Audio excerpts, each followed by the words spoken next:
सांगलीहून माधवनगरकडे जाणाऱ्या रोडवर पट्टणशेट्टी शोरूमच्या येथे अक्षरशः रस्त्याची चाळण झालेली आहे। वारंवार तेथून जाणारे वाहन चालक पडताना दिसून येत आहेत, पण महानगरपालिकेने गांधारीची भूमिका घेतलेली आहे। यावरती आज तेथील नगरसेवक अशोक मासाळे यांनी आवाज उठवलेला आहे। त्यांनी आज महापालिकेला शेवटचा इशारा दिलेला आहे।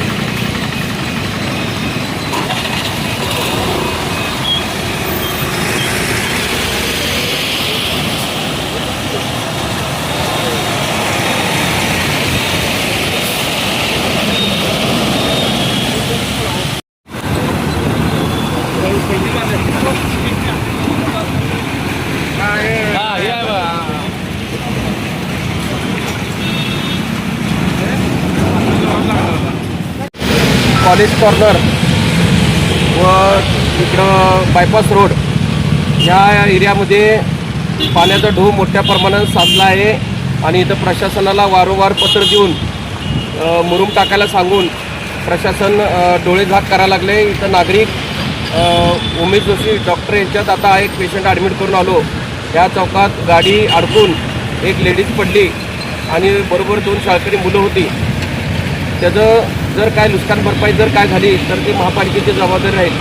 असं जर कायम जर खड्डा ह्यो वारंवार सगळ्या ठिकाणी जर राहायला लागला तर याला जबाबदार आयुक्त मॅडम हे सर्व जबाबदार राहतील आणि लोकप्रतिनिधी नगरसेवक सांगितल्या तिथं एकही मुरुमाची पाटी टाकत नाहीत। म्हणजे ह्यांचा काय गोंधळ आहे हे कळना।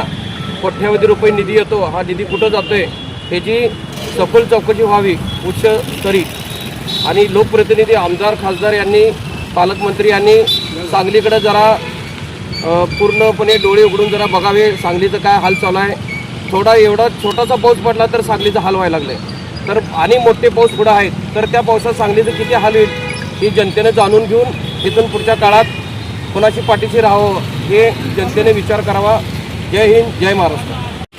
पट्टणशेट्टी शोरूममध्ये पाण्याची डबका साठलेला आहे। अनेक दिवस आता पाऊस 4-5 दिवस चालू आहे। बरेच वेळा आम्ही बघतोय जाण्याने आमच्या ह्या प्रभागमध्ये आम्ही राहतोय, बरेच वेळा आम्ही बघतोय की इथं पाण्यामध्ये अनेक प्रकारच्या गाड्या वगैरे महिलांना तर इतकी अडचण झालेली। आत्ताच आम्ही बघितलं की एक मुलगा इथं पडून आम्ही त्याला इथं हॉस्पिटलमध्ये ॲडमिट करून आलेलो आहे। जवळजवळ कायमच जी इथं ह्या भागामध्ये गैरसोय होत आहे। तरी आयुक्त मॅडम त्या प्रभागमध्ये जे कोण नगरसेवक असतील त्यांनी याची लगेच दखल घ्यावी, अन्यथा आम्ही आयुक्त कार्यालय म्हणजे आयुक्त आपल्या महापालिकेमध्ये आम्ही आंदोलनाला बसल्याशिवाय राहणार नाही आणि याचा ताबडतोब याच्यावर विचार व्हावा।